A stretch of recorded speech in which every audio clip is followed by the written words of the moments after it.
Madame, Messieurs, bonsoir. Bienvenue à notre rendez-vous de chaque week-end, Samedi Sport. Aujourd'hui, comme d'habitude, nous allons parler sport, mais particulièrement le football, avec deux sujets retenus pour ce soir.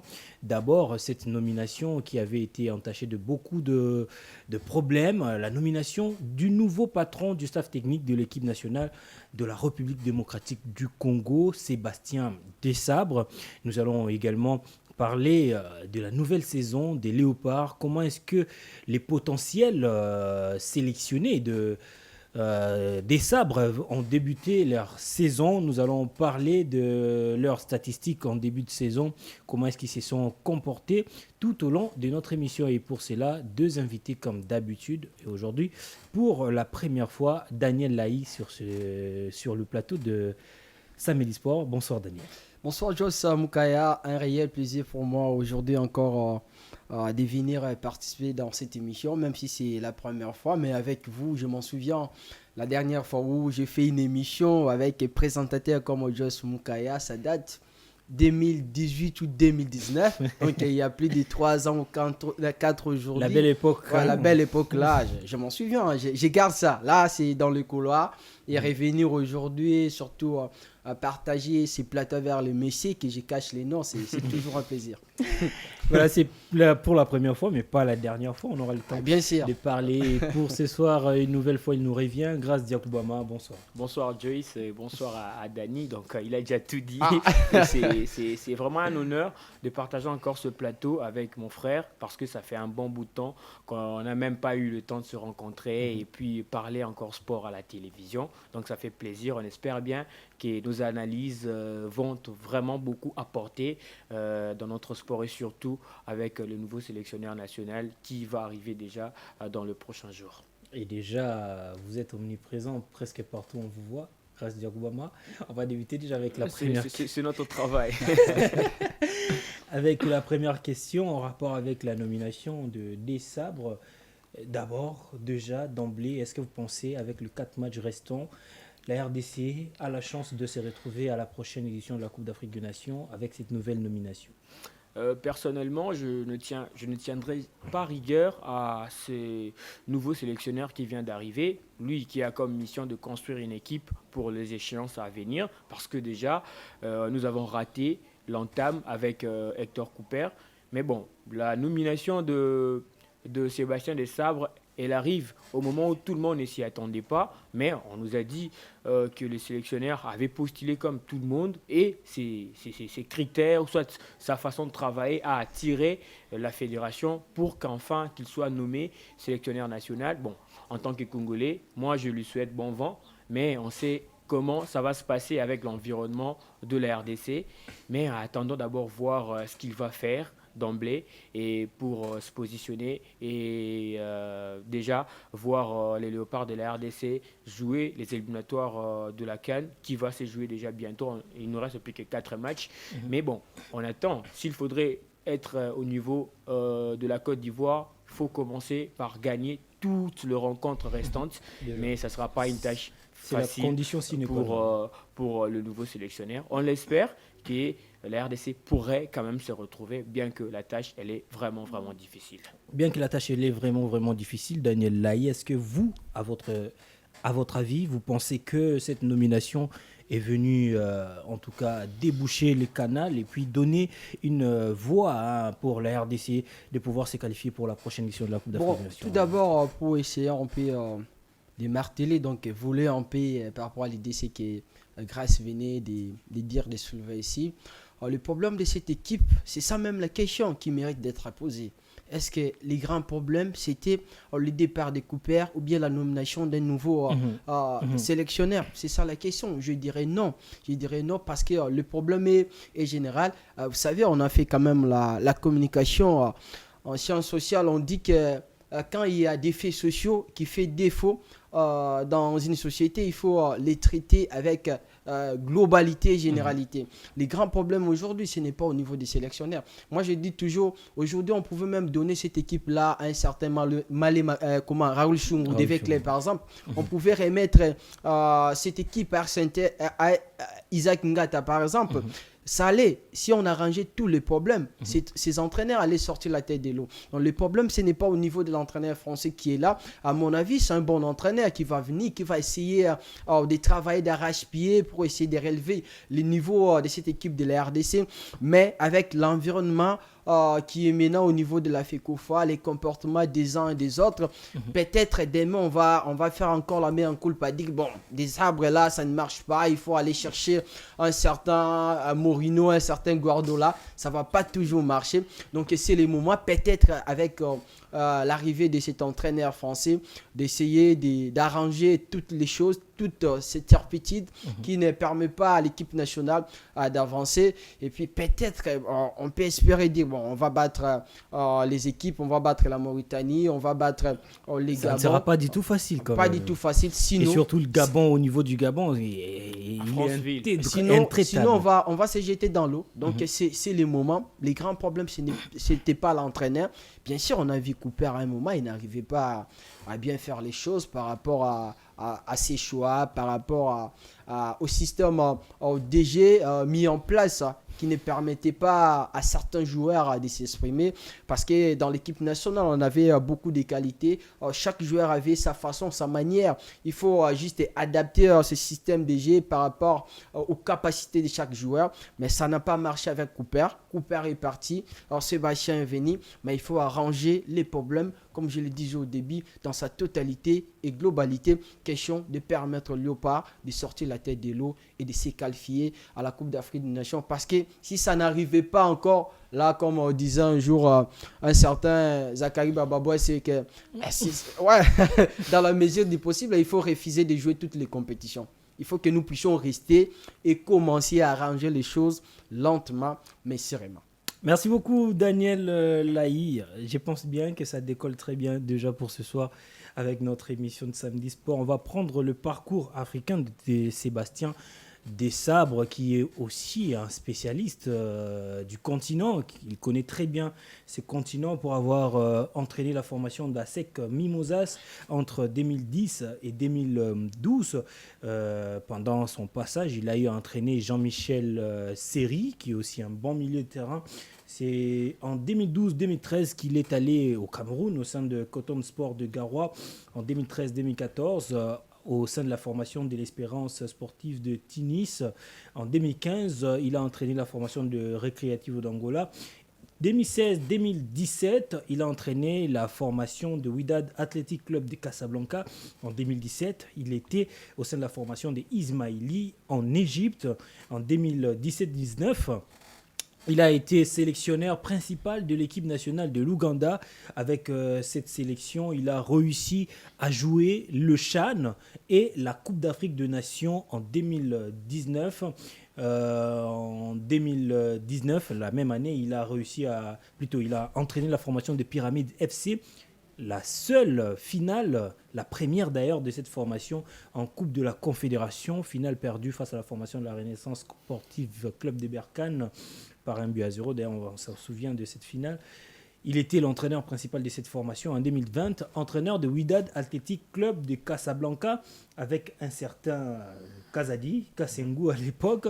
On va quand même signaler que l'entraîneur Sébastien Desabre a réussi à franchir la phase de poule avec l'Ouganda en 2019. C'était après 41 ans, soit après 1978. Il a réussi d'abord en 2017. L'équipe avait joué la Coupe d'Afrique des Nations, mais éliminé au premier tour. Mais en 2019, il a réussi d'ailleurs à se qualifier étant deuxième devant la RDC, derrière l'Égypte. Personne n'y avait cru. Il a réussi quand même à le faire. Vous pensez que l'objectif principal à assigner à cet entraîneur serait pour l'instant de qualifier la RDC à la Coupe d'Afrique des Nations? Il faudrait directement se jeter dans l'eau pour dire qu'on doit se qualifier pour la Coupe d'Afrique des Nations, là c'est quand même mentir le Congolais. Il faudrait qu'on puisse quand même le dire. S'il est là, c'est parce qu'il doit reconstruire une équipe nationale capable à affronter n'importe quelle équipe sur le sol. continentale. Notre soit, équipe a besoin d'une euh, reconstruction. Exactement, exactement, puisque déjà, il y avait Florent Ibenge et après, Ntsengi Biembe est venu avec sa marque et on a vu la philosophie des Cooper qui n'a pas marché et aujourd'hui, l'entraîneur, il arrive, donc il doit avoir vraiment un objectif de reconstruire cette équipe nationale. On ne sent plus les léopards de la RDC qu'on a connus il y a de cela une décennie, il y a de cela beaucoup d'années. Donc, il est là pour vraiment, vraiment, vraiment essayer de mettre les choses en place, mais l'environnement, je ne sais pas, est-ce qu'on va vraiment permettre à cet entraîneur, lui laisser la place de faire ses choix comme il le veut. C'est ça la plus grande chose qu'il faudrait maintenant craindre. Moi, je vais prendre un exemple d'un certain Aliou Cissé. Il est au niveau du Sénégal, ça fait plusieurs années qu'il est là, mais il n'avait pas réussi à gagner la CAN avec cette équipe. On ne l'a pas chassé. Il a réussi à jouer la Coupe du Monde. Et après, il était éliminé, je pense, au premier tour, mais on l'a pas viré. On l'a gardé. Et jusqu'aujourd'hui, c'est lui, d'ailleurs, qui a permis encore à cette équipe nationale de remporter la Coupe d'Afrique des Nations. Parce que l'objectif s'est inscrit dans la durée. Ouais. Nous, on ne sait pas comment avoir un entraîneur et puis le laisser dans sa place, le laisser faire ses choix Donner comme du il le temps. veut, donner du temps à l'entraîneur. Nous, on veut courir derrière le résultat. Si on veut courir derrière le résultat et on veut vraiment jouer la Coupe d'Afrique des Nations, là, on se trompe parce que la tâche, elle est difficile. L'environnement aussi qu'il va trouver, et c'est un peu de s'habituer, s'acclimater avec quelques Congolais. Il paraîtrait qu'il va maintenant se résider ici à Kinshasa. Voilà. Donc, c'est une très bonne chose. Comme Cooper venait de l'Europe à chaque fois, il était en Argentine, il jouait avec ses amis après, à un moment donné. Avec ses petits-fils. Et voilà, après, à un moment donné, lorsqu'il va rester qu'une semaine avant le match, il va regagner Kinshasa pour essayer un peu de faire le Le rassemblement. plus grand touriste avec- du monde. Voilà, donc ce n'est pas une très bonne chose, mais moi je pense qu'on doit assigner un objectif précis avec cet entraîneur qui, comme vous l'avez dit, hein, c'est vraiment un spécialiste du football africain. Il est là, c'est là plus de 10 ans. Il a commencé à entraîner en Afrique à l'âge de 36 ans, aujourd'hui 46 ans, licencié pro, CAF Pro, et plutôt UEFA Pro. Donc c'est une très bonne chose pour notre équipe nationale, mais la plus grande crainte, c'est l'environnement. Donc on doit mettre les choses à sa place. Donc le président de la fédération doit rester président de la fédération et l'entraîneur doit faire son travail normalement et avec ses assistants. On a dit qu'il va arriver avec 2 assistants, y compris un préparateur physique. Donc c'est déjà un staff technique qu'il maîtrise à cœur. Et c'est comme ça qu'il va marcher avec son staff, y compris le joueur qu'il va aussi essayer de sélectionner. Et moi, je le vois dans un autre angle comme un certain Claude Leroy qui va arriver ici à Kin, qui va rester ici en RDC pour essayer un peu de piocher quelques oiseaux rares à travers le pays. C'est ce qui nous a manqué. C'est ce qui nous a manqué. C'est ce qui nous a manqué avec Cooper.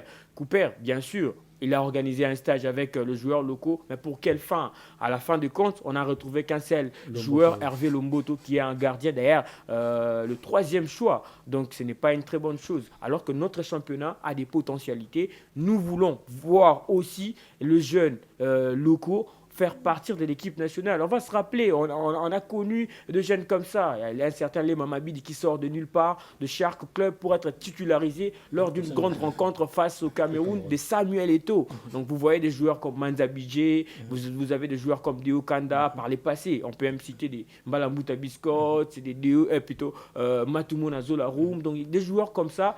Il y a toujours des potentialités ici au pays, mais il nous manque un entraîneur qui va disponibiliser son temps pour l'équipe nationale de la RDC. Et moi, personnellement, je l'ai dit ouvertement aussi que nous devons laisser cet entraîneur faire son travail normalement, comme il a accepté d'entraîner notre équipe nationale de la RDC, vu aussi le salaire qui a été revu à la baisse, hein, puisqu'il va déjà gagner une somme qui avoisinerait entre 40 000 et 44 000 $, contrairement à Cooper qui gagnait, puis touchait 55 000 $, et l'entraîneur Cooper était payé trimestriellement. Donc déjà, il touchait 3 mois en avance. Donc c'était vraiment beaucoup pour nous. Et on a quand même revu le salaire à la baisse. Et l'entraîneur a accepté l'offre. Donc, on doit laisser ce monsieur faire son travail normalement. On espère seulement que son salaire ne sera pas touché par certains membres, ceux qui pensent qu'ils doivent toucher au salaire La de l'entraîneur rétrocommission. de l'équipe nationale.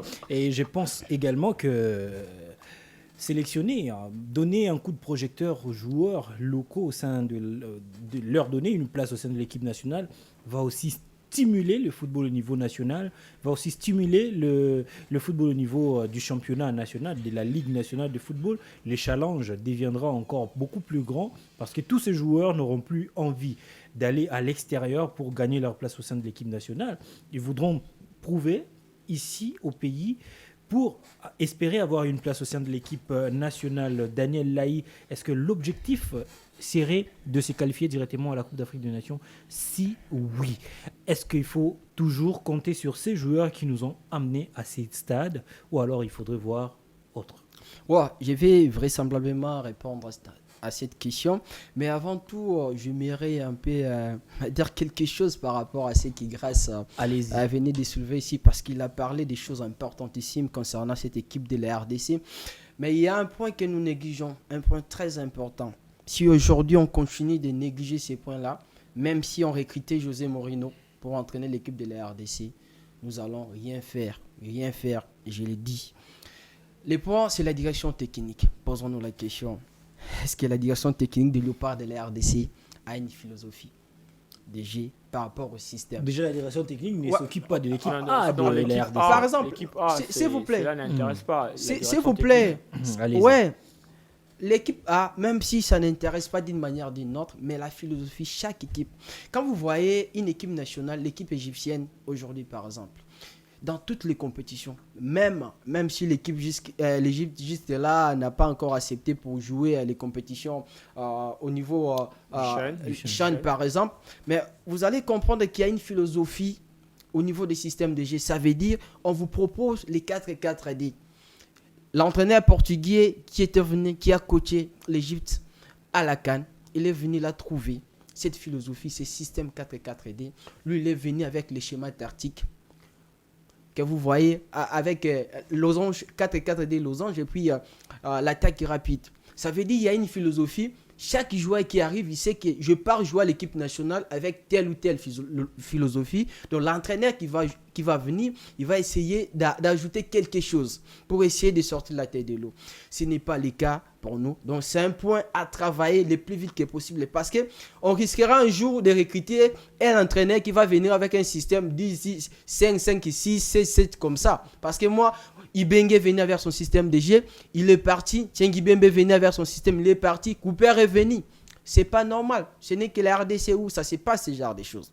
Par rapport à la question que vous m'avez posée concernant les joueurs locaux, c'est aussi un point très important qu'il ne faut pas négliger. J'étais étonné de voir un moment là, on a négligé le championnat national pour gaspiller l'argent pour les stages. Alors que les stages, Grâce le disait ici au début, avait pour quelle finalité ces stages? Apparemment, c'est devenu un moyen pour certaines personnes de commencer de remplir les poches.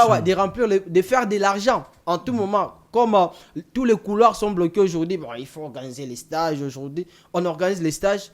Au finish, c'est un joueur sélectionné. Et puis qui? Hervé Lomboto, qui serait même le petit d'un entraîneur. Parmi les entraîneurs qui sont dans les staffs techniques de la RDC. Donc, il n'était pas sélectionné par méritocratie, mais par familiarité. Des choses comme ça. C'est étonnant qu'il faudra travailler. De l'entraîneur qui va venir, son équipe, il doit se baser sur les talents locaux. On doit d'abord commencer ici sur le plan local. C'est que nous avons comme talent et aller ajouter au niveau extérieur. Moi, quelque chose aujourd'hui, c'est que les gens disaient à Florent Ibenge, voilà, il n'arrivait pas à gérer les matchs. Mais ce coach, c'est quelqu'un à féliciter parce qu'il a simé des fois. Vous allez voir un Florent mettre un Bolassi sur les bancs pour mettre Mecha Kelia.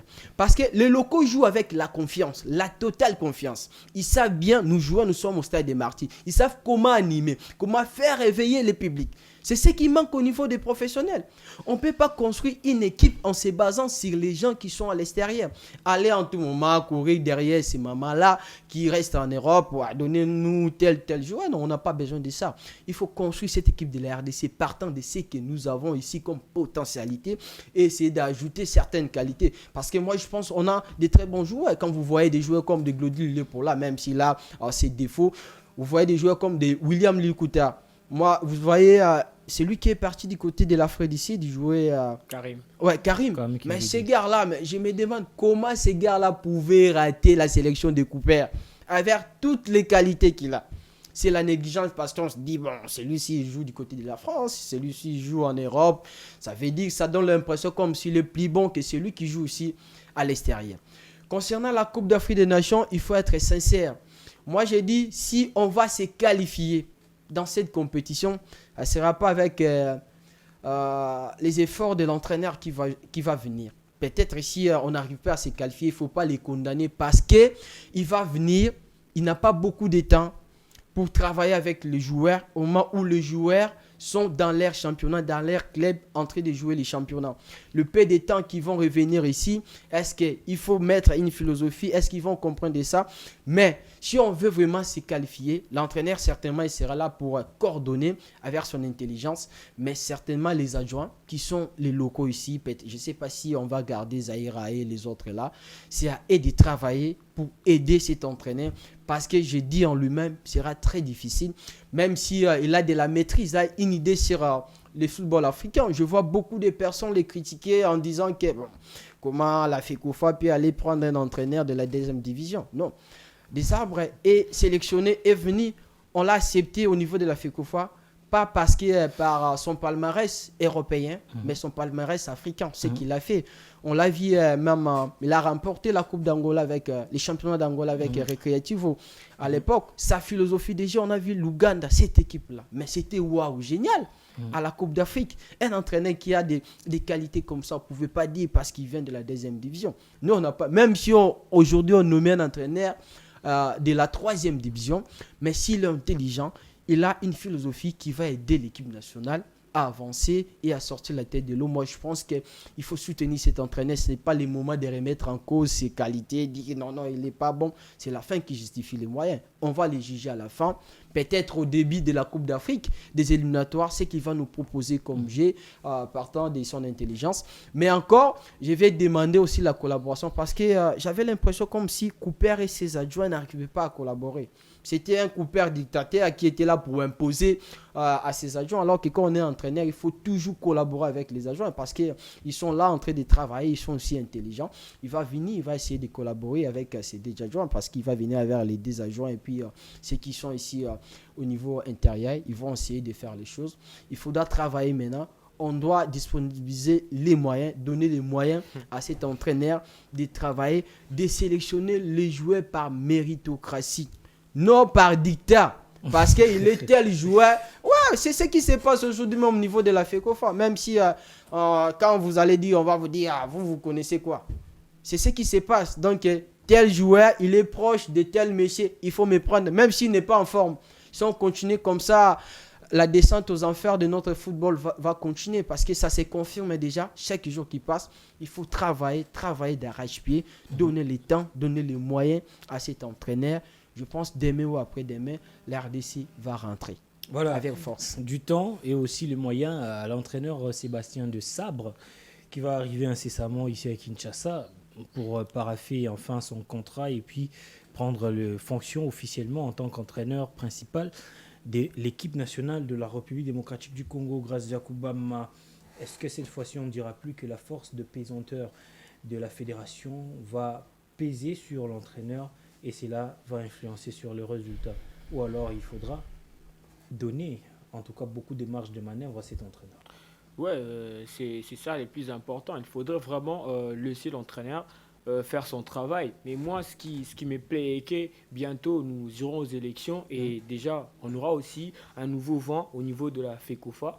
Et c'est une très bonne chose déjà avec un contrat de 3 ans avec notre équipe nationale. S'il réussit quand même déjà à nous sortir une très bonne équipe nationale pendant 2 ans, j'espère que ce métier sera aussi gardé.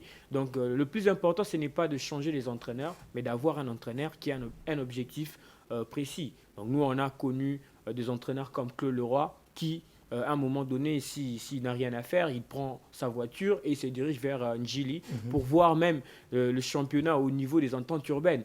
Nous avons besoin d'entraîneurs comme ça, qui sont d'abord humbles, qui veulent aussi travailler avec quelques Congolais, hein, parce qu'il va trouver quelques Congolais ici. Et ce sont ces genres plutôt des entraîneurs que nous avons besoin ici au niveau de notre équipe nationale, parce qu'il y a vraiment beaucoup de problèmes, beaucoup.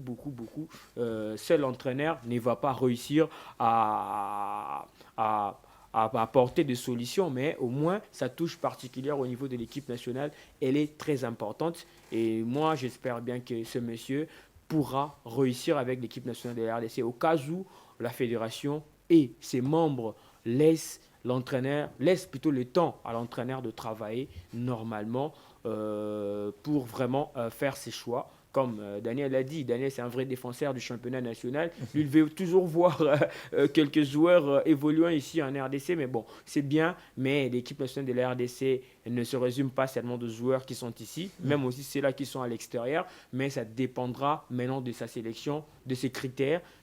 Comment il veut travailler avec l'équipe nationale de la RDC, sa philosophie aussi, c'est ça le plus important. On a tendance à voir l'entraîneur, mais on ne sait pas comment il va marcher avec l'équipe nationale de la RDC, et à lui de s'imposer le plus vite que possible, d'imposer sa marque aussi, sa façon de travailler. Et il doit être un monsieur de rigueur, il doit vraiment mettre beaucoup de rigueur, et surtout quelqu'un qui a aussi un discours à tenir à ses poulains. C'est comme si c'est quelque chose qui nous manque après les départs de Florent Ibenge.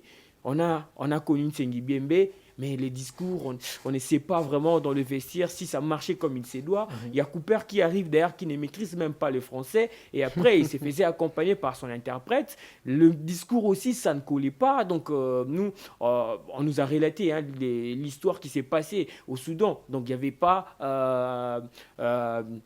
il n'y avait pas une bonne communication entre l'entraîneur et ses poulains. Donc c'est ça le plus grand problème. Et quand il va arriver, il doit d'abord commencer par tenir un discours qui va aider notre équipe nationale à aller le plus loin possible, mais vers le temps. Parce qu'il a 3 ans, on va partir petit à petit et jusqu'à atteindre nos objectifs. C'est ça le plus important. On n'est pas là pour courir derrière les résultats. Si on réussit avec l'objectif de l'équipe nationale de reconstruire cette équipe nationale de la RDC, c'est une bonne chose et n'est pas courir derrière les résultats. On sait que le public congolais a toujours besoin du résultat parce qu'on est exigeant dans ce sens, mais il faudrait vraiment regarder l'avenir du football congolais. Aujourd'hui, on a besoin aussi des jeunes qui peuvent intégrer cette équipe nationale de la RDC. Récemment, on parlait de la Ligue nationale de football des jeunes.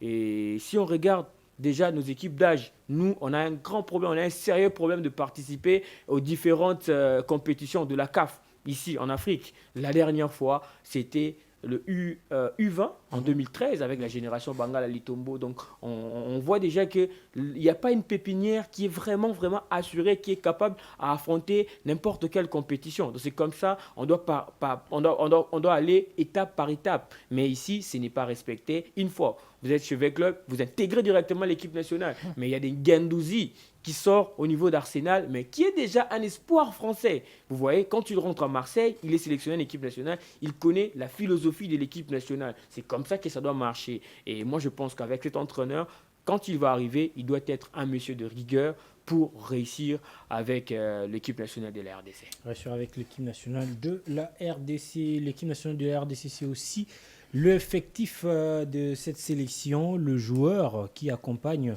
qui forme d'ailleurs l'équipe nationale de la RDC.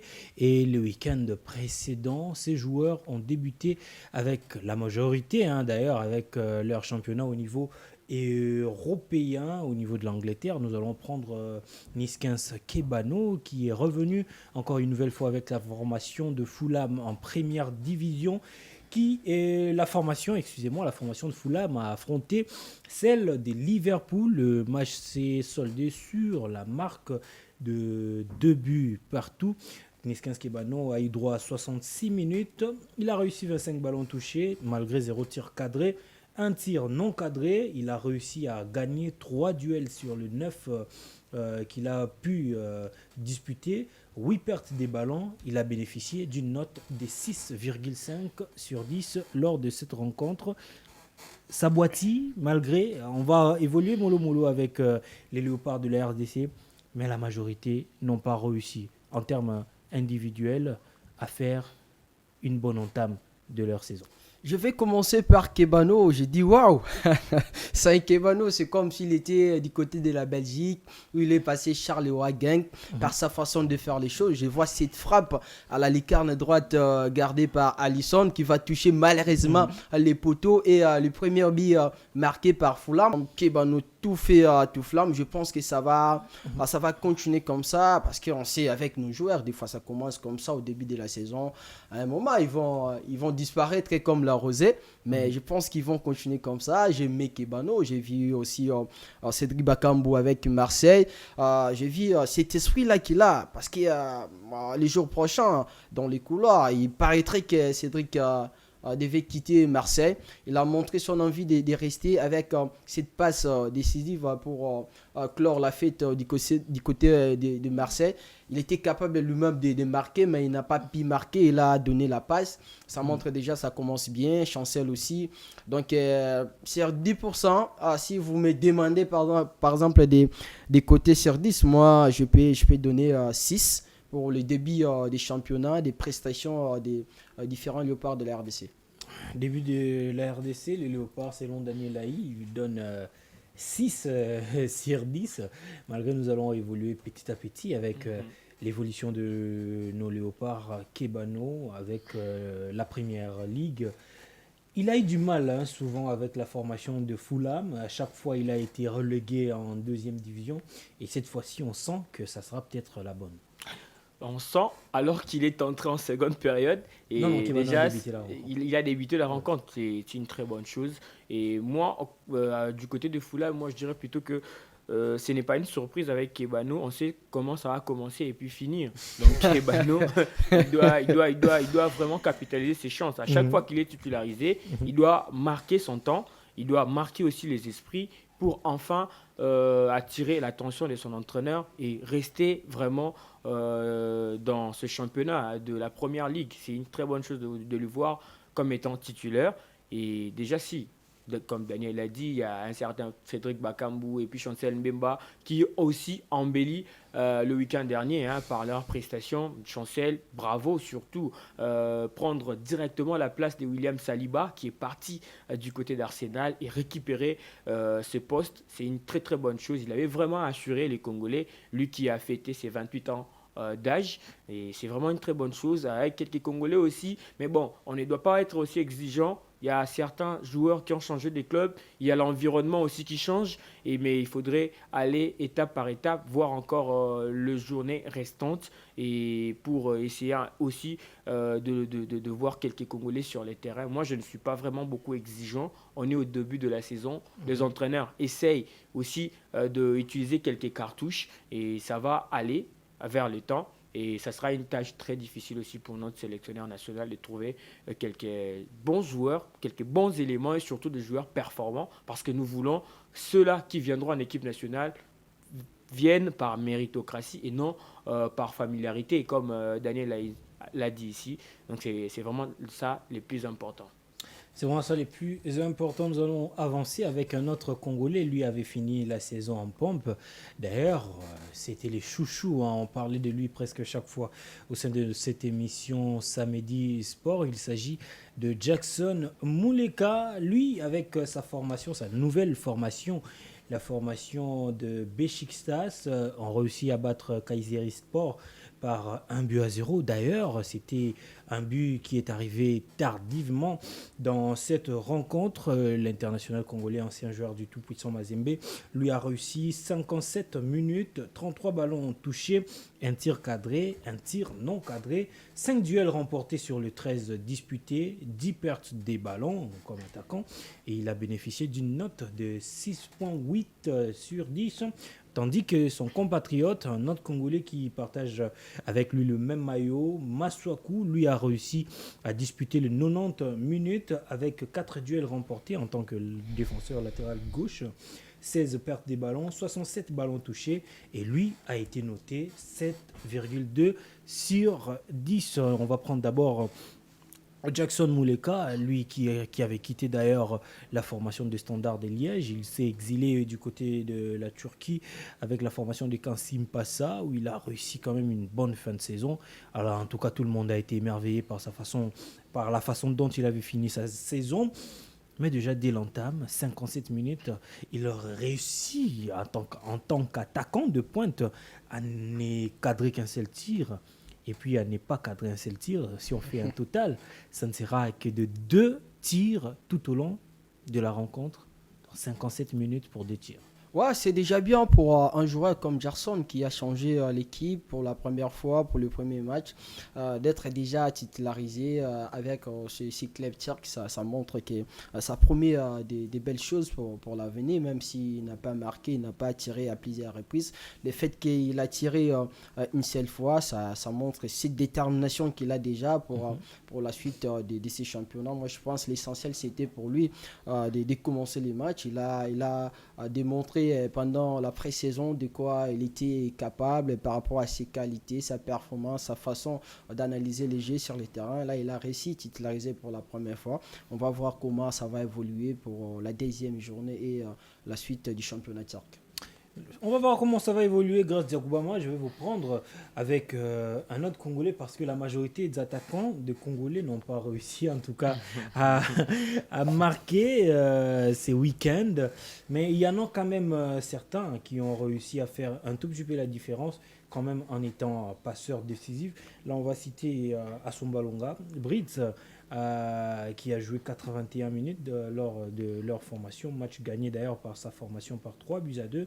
31 ballons touchés, 0 tir cadré, 0 tir non cadré, donc 0 tir au bout de 81 minutes.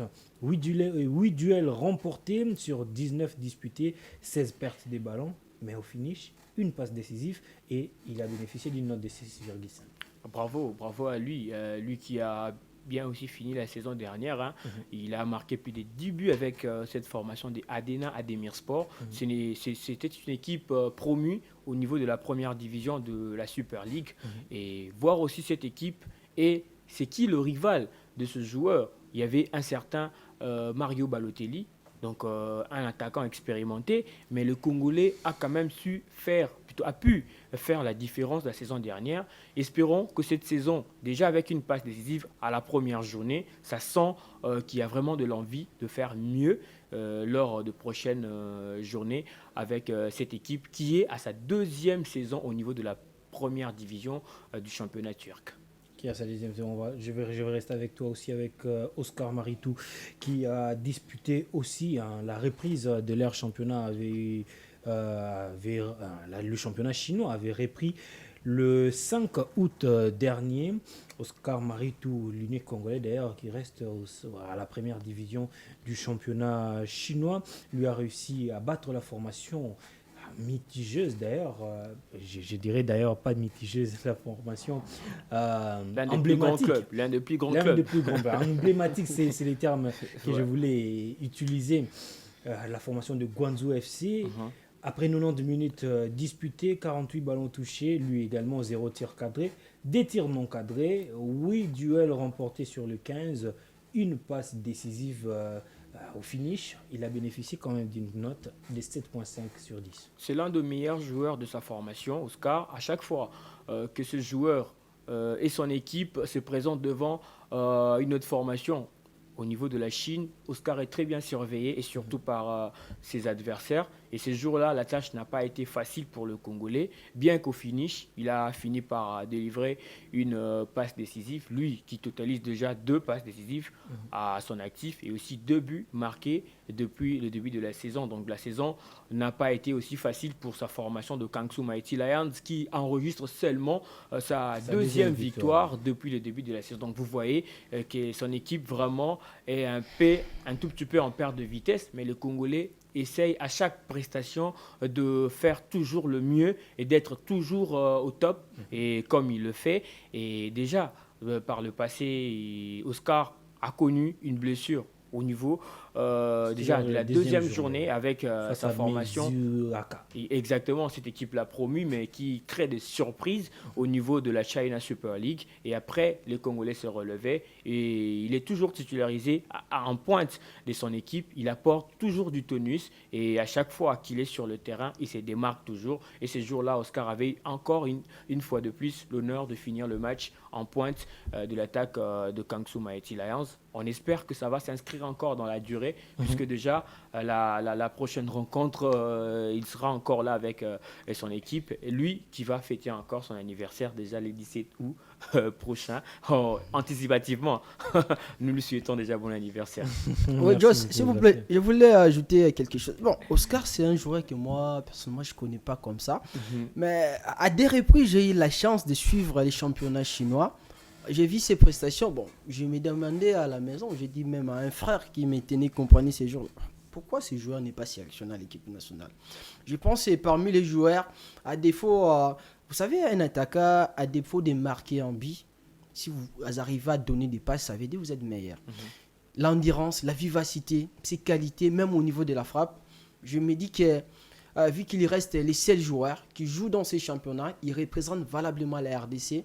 La meilleure façon peut-être de les remercier, bon, il ne faut pas les remercier parce qu'à l'équipe nationale, il faut mériter pour venir. Je pense pour le moment parce qu'il est parmi les jeunes, il mérite d'être là, peut-être avec les nouveaux sélectionneurs. Pourquoi pas un jour tenter, lui donner un peu la chance et puis on va voir comment il va s'exprimer. C'est très important parce que C'est ce qu'on était en train de Ouais, dire au début de cette émission. soit Donc, si on ne les sélectionne pas, il y a des choses qui se passent au niveau de la FECOFA, mais je pense avec les nouveaux comités, les élections à la FECOFA, on va appliquer la laissons notion... la tâche à l'entraîneur Ouais, parce la que c'est lui notion qui sélectionne. Pardon, la notion de la méritocratie. Il faut nous amener des tels joueurs, des joueurs ambitieux. Je l'ai vu à plusieurs reprises poster, parler de l'équipe nationale. Quand quelqu'un est déterminé comme ça, c'est pourquoi moi j'aimais Ibeng. Des fois, quand vous êtes déterminé, il vous donne la chance. Et puis vous vous exprimez. Ensuite, nous, on va juger. Si tu n'es pas bon, allez. On va vous jeter au calendrier grec. Vraiment. Voilà. Daniel Aïe, je reste avec vous. On va un tout petit peu épingler sur le mercato. En tout cas, les dernières informations. Florent Ibenge et Glody Lepo. En tout cas, les noms rappellent directement. Ça fait une liaison avec la formation de l'AS Vita Club. Et surtout Ibenge qui a fait la pluie et le beau temps au sein de l'équipe nationale de la RDC. Cet entraîneur qui a réussi pour une saison à faire, je dirais, des merveilles au sein de la formation de la Renaissance sportive de Berkane, avec une Coupe de la Confédération remportée et une Coupe du Trône. Je pense que c'est le premier doublé de cette formation, le premier doublé historique, et c'est arrivé grâce à Ibenge. Mais cet entraîneur se retrouve déjà, il a un pied au sein de la formation de Al Hilal Omdurman du Soudan, et là il va retrouver son ancien joueur Glody Lilepo Maccabi. Un commentaire par rapport à ces deux transferts. D'abord, ce sont des bons transferts pour la République démocratique du Congo parce qu'il faut encore, les deux messieurs vont représenter valablement les pays de ses côtés. Florent, aujourd'hui, il n'y a personne qui peut se réveiller et dire que Florent c'est un mauvais. C'est parmi les meilleurs aujourd'hui en Afrique par rapport à ce qu'il est en train de faire. Peut-être qu'il n'a pas pu réaliser beaucoup de choses ici en RDC parce qu'il y a beaucoup de réalités, les moyens. D'ailleurs, un jour, je parlais avec lui. C'était la première fois que j'ai pu être au courant de cette information. Florent m'a dit que Vecleb a manqué même les terrains pour s'entraîner lors de la finale. Vecleb contre la formation de la Renaissance. Comment c'était quelle équipe? Raja de Casablanca. Parce que à la veille comme ça, l'équipe arrive, le gestionnaire du stade de Marty va dire avec Club qu'il y a une manifestation ici de l'église. Donc toutes ces réalités qui ne permettaient pas certainement à ses coachs de travailler. Il est allé là-bas, il a donné le meilleur, soulevé la Coupe de la Confédération, ensuite la Coupe Auditron. Et voilà, maintenant il est avec l'équipe soudanaise, avec le Lopo. Je pense qu'ils vont continuer comme ça, à donner le meilleur d'eux-mêmes pour représenter, parler d'eux. Et puis nous sommes là, on va les encourager, on va les suivre par rapport à leur manière de faire les choses. Merci beaucoup Daniel Laï. On va prendre les 5 dernières minutes pour parler de deux anciens joueurs de Raja de Casablanca. D'abord, on va parler du milieu de terrain du milieu de terrain de la formation de Raja qui vient de signer à la formation de Coët, l'ancien milieu de terrain Ngoma. de Vita Club, Ouais, Ngoma. Ngoma Luamba. Et aussi parler de Ben Malango qui serait annoncé pour un probable retour en prêt au sein de la formation de Raja de Casablanca. Commençons avec Fabrice Ngoma Luamba qui a quitté cette formation du Raja de Casablanca. Ben, ce n'est pas par sa volonté parce que ils étaient à 3. Ils ont été remerciés par cette équipe-là de Il était aussi fin de Casablanca. contrat. Il était aussi fin de contrat et à fin de compte, l'équipe n'a pas voulu garder son milieu de terrain. Il est parti du côté du Koweït pour signer seulement une saison avec cette équipe-là de Farah. Je crois Farahel. Farahel. C'est un peu difficile. Là, il faut changer la religion. de On va prononcer ça. s'habituer. Voilà, on va s'habituer petit à Avec petit. les Kangzou, Et les voilà. Farahel. Et, moi, je pense que c'est un choix, pas purement sportif pour le joueur, mais aussi financier. Hein. Vous savez, aujourd'hui, avec le golf, là-bas, vraiment, en termes de rémunération, ils sont même... Ils ont le pétrole et le gaz. Voilà, ils ont le pétrole et les gaz, donc ils se démarquent même de l'Europe. Et voilà, Fabrice Ngoma Luamba a quand même jugé bon de servir cette équipe qui avait fini la saison dernière 7e au niveau du championnat du Koweït. Lui qui remplace un autre Congolais qui a quitté le Koweït. Il s'agit de Dieu merci Mbokani Bezois. Voilà. Et Ban Malangongita, lui, il s'est réannoncé comme un probable retour en prêt au sein de la formation de Raja de Casablanca. C'est faux, puisque Ben Malangongita se retrouve déjà avec son équipe en stage de préparation. L'international congolais avait signé un contrat de 3 ans avec sa formation. Certes, il y a de l'envie au niveau des supporters du Raja de Casablanca de voir encore ce joueur revenir au sein de la formation vert et blanc du royaume chérifien. Mais Ben Malango continue son bonhomme de chemin avec son club et qui est Sharia FC. Et déjà, ils avaient joué la semaine dernière un match amical où le Congolais d'ailleurs avait marqué 2 buts. L'année dernière, ils avaient fini 2e au niveau du championnat. Là, nous sommes aux Émirats Arabes Unis. Et Ben a quand même pu marquer 11 buts en 32 matchs, toutes compétitions confondues, avec son club. Actuellement, ils sont en stage de préparation. Et bientôt, le championnat au niveau des Émirats Arabes Unis va déjà démarrer. Et Ben Malango est parmi les joueurs qui, son entraîneur est en train de compter pour essayer quand même de jouer ces championnats, mais aussi jouer la Ligue des Champions au niveau de l'Asie avec sa formation de Sharjah FC, qu'on les appelle aussi le Lion. Est-ce que le joueur lui-même, personnellement, a apporté une démentie par rapport Bien sûr, bien sûr. Et le joueur a eu à... D'ailleurs, j'ai eu à parler avec le joueur. Il m'a dit qu'il était en contact avec le président du Raja. Et le président du Raja lui a dit que c'est un souhait, soit un vœu de supporters du Raja qui veulent voir ce joueur rentrer. Parce que ce qu'il a eu à faire...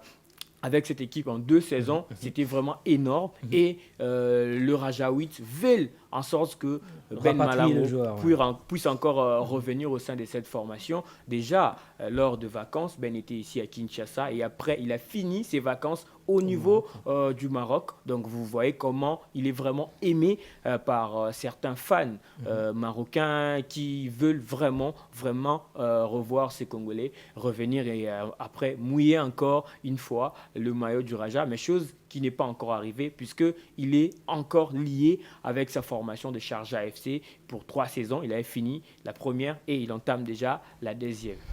Voilà, on espère qu'il va nous accorder peut-être des interviews exclusives pour parler brièvement de cette situation qui risque de prendre beaucoup de place au sein de l'opinion publique. Merci beaucoup Daniel Aïe, c'était un grand plaisir de se revoir ce soir. Ouais, toujours, je pense que c'est pas la dernière fois, mais si vous me permettez, En 1 minute. ouais, alors, ouais, si je vous- voulais si ajouter vous- quelque si vous pouvez chose être pour très l'équipe nationale de la RDC. Il y a quand même des joueurs que l'entraîneur, les nouveaux sélectionneurs doivent suivre d'arrache-pied, Randall Kolomwani et Isaac Mbenza. les délais sont très importants pour l'équipe nationale. Donc la FECOFA doit travailler là-dessus pour arriver à arracher ces joueurs. Merci beaucoup Daniel Aïe, merci également. Je vous en Grace. prie, Joyce Moukaël. Voilà, on va se retrouver la semaine prochaine avec le même plaisir pour un nouveau numéro. On a parlé ce soir du nouveau sélectionneur de l'équipe nationale aussi et du début de Léopard dans différentes compétitions européennes. Et nous avons un tout petit peu parlé aussi du mercato. Et c'est sur cette note que nous nous quittons pour ce soir. On va se retrouver la semaine prochaine, comme je l'ai dit, avec le même plaisir pour un nouveau numéro. D'ici là, portez-vous bien. Ciao.